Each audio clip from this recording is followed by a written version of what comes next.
Hello friends. आज हम बात करेंगे कौन कौन सी इनकम टैक्स एग्जम्पशंस या डिडक्शंस अवेलेबल हैं एक असेसी को फॉर द फाइनेंशियल ईयर। तो चलिए आइए शुरुआत करते हैं। आप मेरी स्क्रीन पे वो इनकम टैक्स एग्जम्पशंस देख रहे हैं जो कि इनकम टैक्स डिपार्टमेंट ने अंडर चैप्टर 6 से डिफाइन की हैं। इनकम टैक्स डिपार्टमेंट ने अंडर चैप्टर 6 से इन सभी डिडक्शंस के बारे में बताया है, इनकी क्या नॉर्म्स हैं इन डिडक्शंस के और कैसे क्लेम की जा सकती है उसके बारे में जिक्र है। ये सभी इनकम टैक्स डिडक्शंस हैं एक असेसी को अवेल होती हैं at the time of filing of income tax return for the previous year. इन सभी डिडक्शंस के अपने नॉर्म्स हैं, इन सभी डिडक्शंस का अपना सेक्शन है।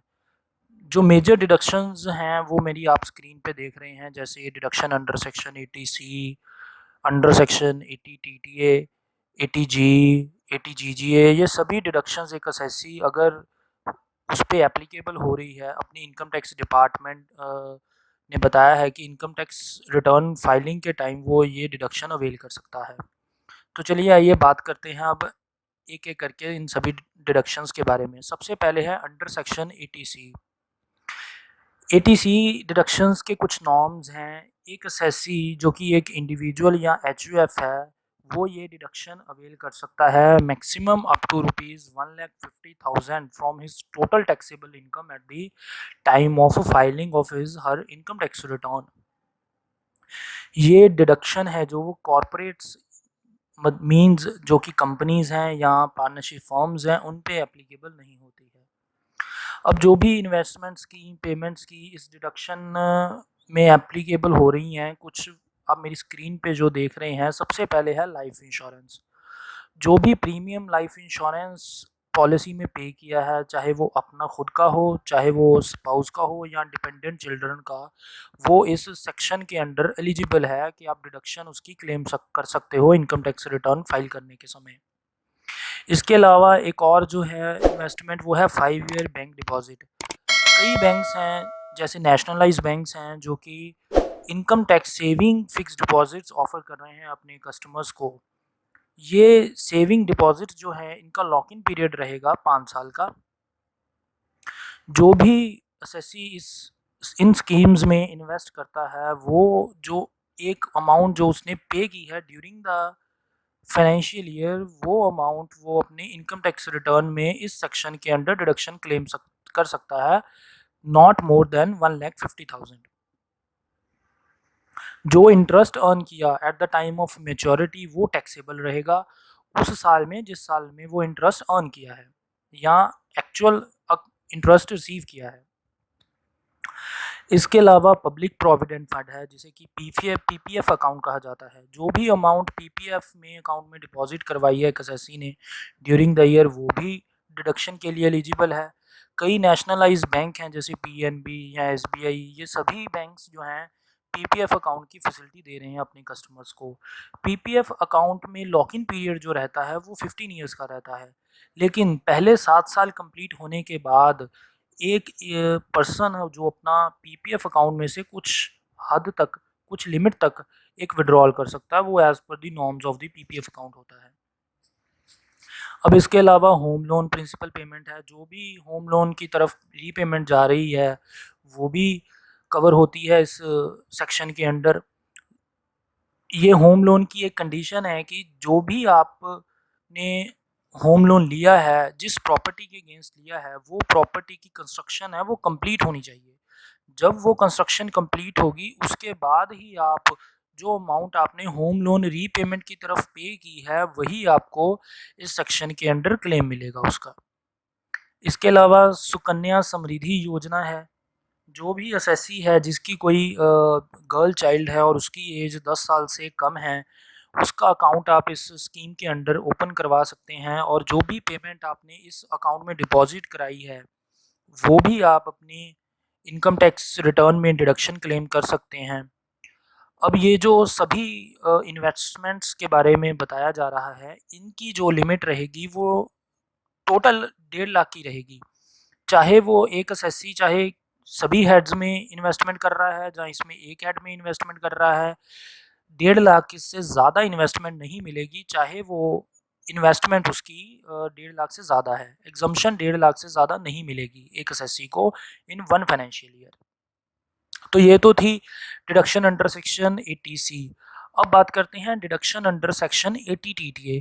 ये वो डिडक्शन है जो सभी एसएससीज जो कि इंडिविजुअल हैं या एचयूएफ हैं at the time of filing of return avail करते हैं। अब ये डिडक्शन क्या है? इस एग्जम्पशन के हिसाब से जो भी इंटरेस्ट अर्न किया है ड्यूरिंग द ईयर 10,000 तक एक एसएससी इसको एग्जम्पशन को अवेल कर सकता है। एसएससीज का जो बैंक अकाउंट है, सेविंग बैंक अकाउंट है, वो नेशनलाइज बैंक के साथ हो सकता है या कोऑपरेटिव सोसाइटी के साथ हो सकता है या पोस्ट ऑफिस के साथ हो सकता है। इन सभी अकाउंट्स में जो सेविंग इंटरेस्ट एसएससी ने अर्न किया है वो भी आप सब नॉट मोर देन 10,000 अपनी इनकम टैक्स में एग्जम्पशन क्लेम कर सकते हो। इसमें ध्यान देने वाली बात ये है कि जो भी इंटरेस्ट आपने फिक्स डिपॉजिट या रेकरिंग डिपॉजिट या किसी और को लोन दिया है उस पे इंटरेस्ट अर्न किया है वो इस सेक्शन के अंडर नहीं आता, वो इस सेक्शन के अंडर आप डिडक्शन नहीं क्लेम कर सकते। इस सेक्शन के अंडर सिर्फ सेविंग इंटरेस्ट जो आपने सेविंग अकाउंट पे अर्न किया है उसी में आपको डिडक्शन मिलेगी, not more than 10,000 in one financial year. तो चलिए अब बात करते हैं डिडक्शन अंडर सेक्शन 80G। जो 80G डिडक्शंस है वो फॉल करती है डिडक्शन डोनेशंस में, सॉरी। जो भी कंट्रीब्यूशंस आपने पे किए हैं टुवर्ड्स रिलीफ फंड्स या चैरिटेबल इंस्टीट्यूशंस जो कि एग्जम्प्ट हैं इनकम टैक्स डिपार्टमेंट के अंडर, उनको जो आप पेमेंट दे रहे हैं वो भी आप डिडक्शन क्लेम कर सकते हैं अंडर सेक्शन 80G। इसके लिए आपको जो पेमेंट है वो कैश में नहीं करनी। अगर आप कैश पे कर रहे हैं तो डिडक्शन डोनेशन की अमाउंट 2,000 से कम होनी चाहिए। अगर आप 2,000 से ज़्यादा कैश पे कर रहे हैं देन वो डिडक्शन आप नहीं क्लेम कर सकते। इसके लिए ज़रूरी है कि आप जो भी डोनेशन दे रहे हैं वो वाया अकाउंट पे ही चेक दें या फिर ऑनलाइन ट्रांसफ़र करें directly to bank account of those institutions. अब जब आप इनकम टैक्स रिटर्न फाइल करते हैं और जब आप इस सेक्शन के अंडर डिडक्शन क्लेम कर रहे हैं तो आपको कुछ डिटेल्स फिल करनी होती हैं, जैसे कि name, pan, address of the Downey, जो आपने अमाउंट एक्चुअली क्लेम की उसका आपको या तो 50% डिडक्शन मिलेगी या तो जो आपने अमाउंट पे की है उसकी पूरी की पूरी मिल जाएगी, वो कि इनकम टैक्स डिपार्टमेंट ने अपनी नोटिफिकेशन में बताया है। जो भी आप पेमेंट दे रहे हैं डोनेशन, ये लाजमी है कि आप अपनी डोनी से उस पेमेंट की रिसीट लें।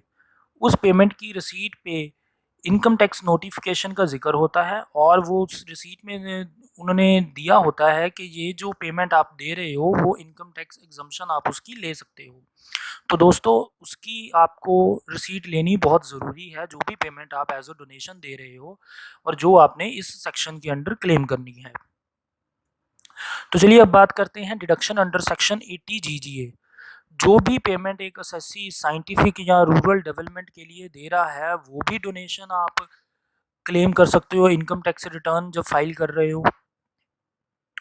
जो भी पर्सन इनकम अर्न कर रहे हैं अंडर दी हेड बिजनेस और प्रोफेशन, वो ये सेक्शन में एग्जम्पशन क्लेम नहीं कर सकते। जो भी अमाउंट आपने पे की है लाजमी है कि आप अपने बैंक अकाउंट से पे करें या वाया अकाउंट पे ही चेक या फिर ऑनलाइन ट्रांसफर करें। जो भी कैश पेमेंट आप दे रहे हैं वो डिडक्शन अलाउड नहीं है इस सेक्शन के अंडर। तो दोस्तों नेक्स्ट है डिडक्शन अंडर सेक्शन 80D। ये डिडक्शन बात कर रही है जो भी हमने हेल्थ प्रीमियम दिए हैं ड्यूरिंग द फाइनेंशियल ईयर, चाहे वो खुद के हों या स्पाउस के हों या डिपेंडेंट चिल्ड्रन के हों, वो भी अप टू 25,000 एक फाइनेंशियल ईयर में आप एग्जम्पशन क्लेम कर सकते हो। लाजमी है कि आपने हेल्थ इंश्योरेंस जो पे किए हैं वो वाया अकाउंट पे ही चेक पे किए हों। अगर कोई एक स्पाउस सीनियर सिटीजन है देन ये एग्जम्पशन जो है वो बढ़ के 50,000 एक फाइनेंशियल ईयर में हो जाती है। अगर किसी स्पाउस ने खुद के या स्पाउस के या अपने बच्चों के प्रिवेंटिव हेल्थ चेकअप के लिए एक्सपेंसेस किए हैं वो भी इस सेक्शन के अंडर एग्जम्पशन क्लेम कर सकते हो up to 5,000 in one financial year. So ये डिडक्शन बहुत ज़रूरी है क्योंकि सभी एसेसिस जो हैं अपना हेल्थ चेकअप करवा रहे हैं या हेल्थ इंश्योरेंस प्रीमियम दे रहे हैं, वो भी अपना इनकम टैक्स एग्जम्पशन क्लेम कर सकते हैं during the filing of income tax return for the previous year. तो चलिए अब बात करते हैं डिडक्शन अंडर सेक्शन 80E। काफ़ी ऐसे एसेसीज हैं जो कि अपने बच्चों की स्टडी के लिए, हायर एजुकेशन के लिए बैंक से या किसी बैंकिंग इंस्टीट्यूशन से लोन ले रहे हैं। जो आपने इंटरेस्ट पे किया है उस लोन को रीपेमेंट के लिए, उस लोन की रीपेमेंट के लिए जो भी आपने इंटरेस्ट पे किया है वो भी आप under this section exemption claim कर सकते हो। ये जो आपको डिडक्शन मिलेगी या तो वो 8 साल तक मिलेगी या जब तक एक्चुअल में आपने इंटरेस्ट पे किया, विच एवर इज़ मैक्सिमम, तब तक आपको जो इंटरेस्ट पे किया आपने on loan taken for higher education आप क्लेम कर सकते हो। तो ये तो थी एजुकेशन के रिलेटेड। अब डिडक्शन की बात करते हैं, डिडक्शन अंडर सेक्शन 80G। ये डिडक्शन है जब एक असेसी रेंट पे कर रहा है और उसके पास कोई और प्रॉपर्टी नहीं है, रेजिडेंशियल प्रॉपर्टी नहीं है, तब वो ये एग्जम्पशन क्लेम कर सकता है। अब इसकी कंडीशन जो कि मैंने पहले बताई कि उसके पास कोई रेजिडेंशियल हाउस नहीं होना चाहिए और उसने ड्यूरिंग दैट ईयर कोई भी एचआरए अपने एम्प्लॉयर से रिसीव ना किया हो, तभी वो जो अमाउंट उसने रेंट में पे की है वो इनकम टैक्स डिपार्टमेंट से इनकम टैक्स रिटर्न फाइलिंग के टाइम एग्जम्पशन क्लेम कर सकता है। अगर उसने रेंट की बजाय अगर उसने एचआरए रिसीव किया है अपने एम्प्लॉयर से, तब वो इस सेक्शन के अंडर कोई भी एग्जम्पशन अवेल नहीं कर सकता। और अगर उसके पास अपना कोई रेजिडेंशियल हाउस है जो कि उसके नेम पे है, तब भी वो ये डिडक्शन क्लेम नहीं कर सकता। अब ये डिडक्शन कैलकुलेट करने के लिए इनकम टैक्स डिपार्टमेंट ने कुछ फार्मूलाज बताए हैं। अब मेरी स्क्रीन पे ए पॉइंट देख रहे हैं, जब जो कि टोटल रेंट पे किया है ड्यूरिंग दैट ईयर, उसमें से जो पूरे साल में बेसिक सैलरी अर्न की है एक एसएससी ने, उसका जो 10% है, जब हम टोटल रेंट में से वो लेस कर देंगे या तो वो क्लेम कर सकता है। बी ऑप्शन है जो 5,000 के हिसाब से जितने महीने रेंट दिया, नॉट मोर देन 60,000, वो क्लेम कर सकता है। या तो 25% of the total adjustable income. अब यहाँ ये पॉइंट देखने वाला है कि टोटल एडजस्टेबल इनकम क्या होती है। टोटल एडजस्टेबल इनकम वो होती है जो ग्रॉस टोटल इनकम है उसमें से बाकी डिडक्शंस में सब्ट्रैक्ट करने के बाद, जैसे कि एटीसी, एटीटीटीए, एटीजी, सॉरी एटीजीजीए, एटीई, ये डिडक्शंस लेस करने के बाद एक टोटल एडजस्टेबल इनकम कंप्यूट की जाती है। उसमें से 25% अमाउंट कैलकुलेट की जाती है, या तो वो अमाउंट कैलकुलेट कर सकता है। अब तीनों ऑप्शंस में ए बी सी में जो भी अमाउंट कम होगी वो under section 80G as a rent आप डिडक्शन क्लेम कर सकते हो। मैं बता रहा हूँ कि जो भी कम अमाउंट होगी वो आप क्लेम कर सकते हो।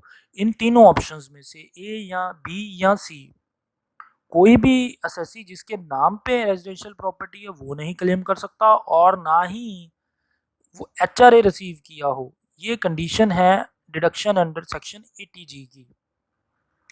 सो फ्रेंड्स, ये तो थी इनकम टैक्स एग्जम्पशंस जो कि इनकम टैक्स डिपार्टमेंट ने चैप्टर अंडर 6A में बताई हैं, और इनके नॉर्म्स भी बताए हैं कंप्यूट करने के लिए कैसे ये डिडक्शंस कंप्यूट करनी है। और ये डिडक्शंस जो सारी हैं वो इनकम टैक्स रिटर्न फाइल करने के समय एप्लीकेबल होंगी। और जब भी आप एक SSC income tax return file करता है, अगर उसने इन इन्वेस्टमेंट्स एटीसी की इन्वेस्टमेंट की है तो क्लेम कर सकता है, नॉट मोर देन 1,50,000। एटीजी में अगर वो फॉल करता तब कर सकता है, एटीटीटीए कर सकता है। ऐसे अपने हिसाब से अगर उसने पेमेंट दी है इन हेड्स में तो क्लेम कर सकता है। So guys, I hope you all like this video. Thank you very much.